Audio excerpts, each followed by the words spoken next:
Valéry Giscard d'Estaing a 48 ans. Il a été élu grâce au soutien de Jacques Chirac, qui a trahi les gaullistes historiques. Pour prix de son ralliement, il le nomme Premier ministre. Jacques Chirac a 41 ans et déjà une grande expérience gouvernementale. Bonsoir. Fort de son statut de chef de gouvernement, il s'empare du vieux parti gaulliste, l'UDR. L'UDR est alors peu présent dans le monde étudiant et lycéen, qui préfère rêver avec l'extrême gauche. Roger, pour les jeunes gaullistes, il semble difficile de rivaliser sur ce terrain-là. Comme les autres. La nef se veut efficace. Bien, l'efficacité, c'est, pour nous, un choix de moyens, et évidemment, ce sont des résultats. Le choix des moyens, pour nous, il est de 3 ordres. Il tient à notre indépendance, il tient à notre refus des extrêmes, et il tient à notre représentativité. Dès ma première année, j'arrive dans une faculté des lettres bariolée de banderoles, gauche prolétarienne, abat capital, pendez-les tous, machin. Et moi, je portais une croix de Lorraine.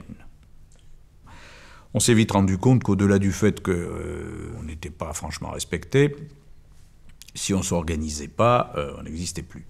Donc, à ce moment-là, j'ai adhéré à l'UJP, qui était le mouvement des jeunes gaullistes, qui fait qu'après, je suis resté à l'UDR et dans tous les mouvements gaullistes qui se sont succédés. L'université française est déconsidérée aux yeux de l'opinion publique, en général à cause des extrêmes. Qu'ils soient d'ailleurs... Pour percer en politique, les jeunes gaullistes vont trouver une autre voie, radicalement différente de celle empruntée par les étudiants trotskistes. C'est Jacques Chirac qui la leur montre. Il incarne alors le renouveau de la droite gaulliste et étatiste.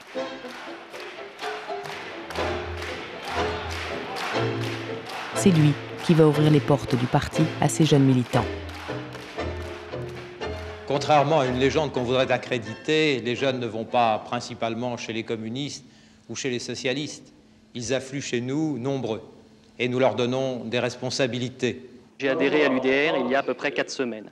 Et la question qu'on peut se poser, qui est la question que tout le monde se pose, pourquoi un jeune adhère-t-il à l'UDR en 1976 ? Il adhère pour 2 raisons. Il adhère d'abord pour des idées et ensuite pour une équipe d'hommes. L'équipe d'hommes, c'est bien entendu Jacques Chirac, et les idées sont la défense nationale, c'est-à-dire l'affermissement des institutions de la République, et aussi la défense et l'accroissement des libertés. Tu as 20 ans, tu es étudiant à Nanterre. Pourquoi es-tu à l'UDR ? Oui, bien, je suis à l'UDR, j'ai pas connu 1940, j'ai pas connu 1958, j'ai même pas connu 1968. Et pourtant, je suis à l'UDR. Pourquoi ? Eh bien, parce qu'on m'a dit que je voulais participer à l'effort de construction de la société de demain, parce que j'estimais que nous ayant donné le droit de vote, nous les jeunes, nous n'avions pas le droit de participer à la construction de cette société où nous allons vivre. Et puis à l'UDR, on ne m'a pas désigné un ennemi tout fait, on ne m'a pas dit la vérité est une, et c'est nous qui l'avons. On m'a simplement dit que pour construire cette société de demain, il fallait l'effort de tous et la participation de tous. Voilà pourquoi je suis à l'UDR. À l'âge de 18 ans, j'étais partisan de l'Algérie française. Et donc ceci m'a entraîné à l'extrême droite. Et en 1971, j'ai adhéré à l'UDR. Ce qui est certain, c'est que les gens maintenant ont une maturité qui arrive de plus en plus tôt, qui est due à un certain nombre de phénomènes, et des responsabilités qui arrivent de plus en plus tard. Donc il y a un décalage entre ces deux notions, et ça pose des problèmes à tous les niveaux et à toutes les institutions. Je suis un enfant d'immigrés, et je vivais ce que c'est que d'avoir perdu la source de son identité. Moi j'avais envie de montrer que j'étais plus français encore que les autres, peut-être. J'avais le sentiment que ceux qu'on appelle les bons Français, là, que Le Pen appelle les bons Français, ils avaient perdu le sens de leur nation. Oui, mais même il a fait de la prison dans le temps. Au sein de cette bande, un jeune homme fait figure de privilégié. Son père, qui tient un magasin de vêtements près de l'Élysée, a des relations. Il joue un petit rôle dans une comédie, puis s'introduit dans l'antichambre du pouvoir. Vous voyez, Madame Paulette, on ne s'en sortira jamais. Nous ne restons pas à la maison pour ne plus entendre grand-père parler de son 14, père de son 40, oncle de son Maroc, mon cousin de son Indochine, mon frère de son Algérie. Enfin, tenez, à l'université... À 22 ans, il a fallu que je fasse mon service militaire. Mon père, il avait des amis à l'Élysée, auprès de Georges Pompidou. C'est comme ça que je me suis retrouvé quasiment 3 jours après à faire mes classes au Bourget. Et puis j'ai été affecté au service de presse du président Pompidou. Et j'étais chargé de faire toutes les heures la revue de presse pour le président, pour les secrétaires généraux, etc. Et ce qui était quand même assez drôle, c'est que j'étais le seul à pouvoir rentrer à n'importe quelle heure, n'importe quand, dans le bureau du président. Juillet 1976, Jacques Chirac va précipiter le destin de ces jeunes gaullistes. Monsieur Jacques Chirac, Premier ministre, a présenté la démission du gouvernement. Après sa démission, Jacques Chirac fonde un nouveau parti, le Rassemblement pour la République.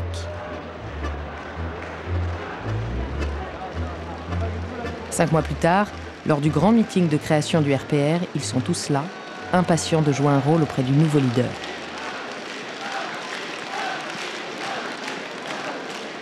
Notre peuple a quelquefois besoin qu'on l'exhorte. Alors il se rappelle son passé et il étonne le monde. Le voici rassemblé.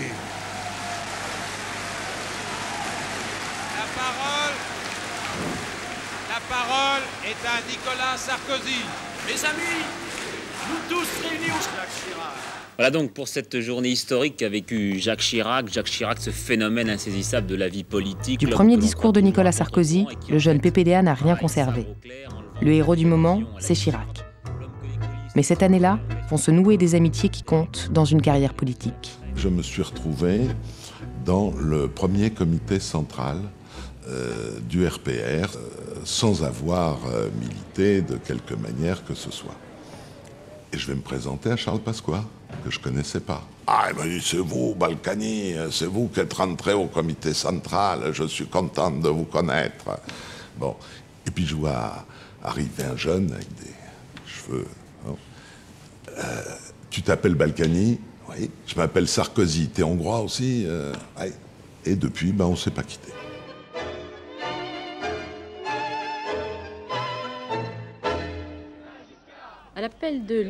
En 1976, un projet de loi sur les universités, présenté par la secrétaire d'État Alice Saunier-Seyté, jette à nouveau des centaines de milliers de jeunes dans la rue. Ces étudiants ne sont pas représentatifs des 800 000 étudiants français. On ne peut, ajoute-t-elle, être contre ce qui existe et contre les réformes.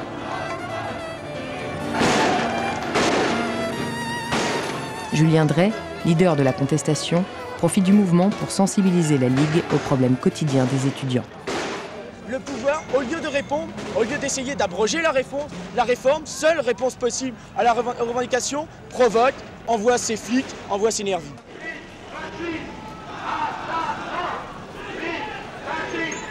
Pour moi, en tout cas pour la Ligue communiste, c'est un mouvement un peu compliqué parce que c'est là où on va se rendre compte progressivement qu'il faut refaire du syndicalisme étudiant.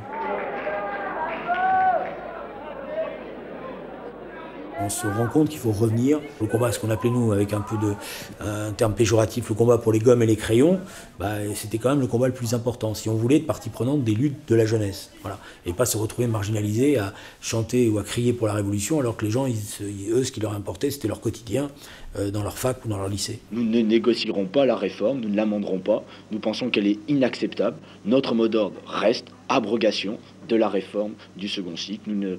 Si mademoiselle la secrétaire d'État veut recevoir des délégués étudiants, nous irons, mais nous irons pour lui dire simplement que nous lui demandons de retirer son projet. C'est une évolution de jeunes qui sont arrivés à l'université révolutionnaire et qui vont petit à petit devenir réformistes.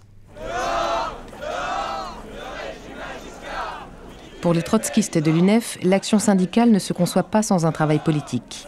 La contestation étudiante est l'occasion de mobiliser la jeunesse contre Giscard.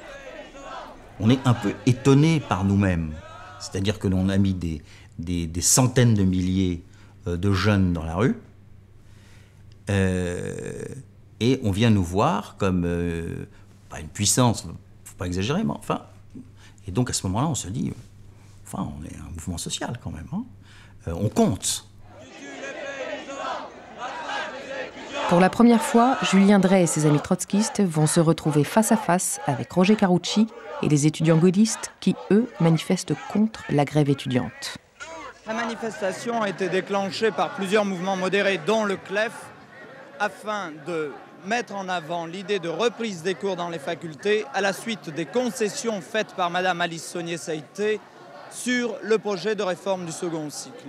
Il est sûr qu'actuellement, les grèves sont politisées et par conséquent ne correspondent plus à l'intérêt profond des étudiants.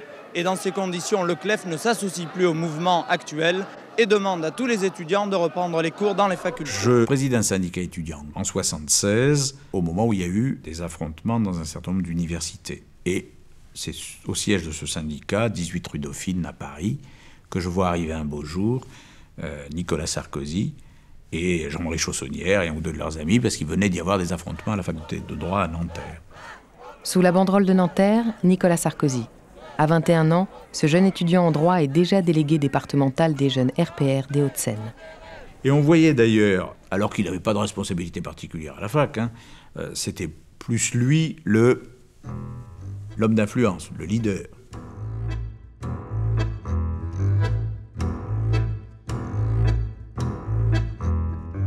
Mars 1978, Jacques Chirac lance le RPR dans la campagne des législatives. L'année précédente, il a conquis la mairie de Paris contre le candidat de Giscard d'Estaing et alors que la droite refluait partout ailleurs en France. Auréolé de cette victoire, le jeune chef du RPR veut mesurer ses forces à celles de l'UDF, le parti centriste que vient de fonder Giscard. Pour mener ce combat fratricide, il lance ses jeunes recrues. Patrick Balkany est envoyé en province. En 1978, on m'a demandé d'aller à Auxerre, où je me suis présenté à côté de Jean-Pierre Soisson. On ne dit pas contre Jean-Pierre Soisson, puisqu'il était le secrétaire général de l'UDF naissante. Et moi, j'étais jeune militant. Patrick Balkany, 30 ans, jeune PDG d'une affaire de prêt-à-porter en pleine expansion, élégant et sans complexe, affirme en souriant « Je ne suis pas un parachuté, je suis bombardé et ça m'est bien égal ». Monsieur Balkany, qui se dit chiracien à tout craint, il est membre du comité central du RPR, mène une campagne très active, serre des centaines de mains, tient réunion sur réunion, et dans son journal, s'il attaque la gauche, bien sûr, il ne ménage pas non plus Jean-Pierre Soisson. Patrick Balkany sera battu à Auxerre, mais lui et son ami Nicolas Sarkozy se sont fait remarquer. Peu importe que nous soyons ou non dans la majorité, qu'on nous y accepte ou qu'on nous y refuse, cette majorité ne nous intéresse pas. Elle appartient au passé.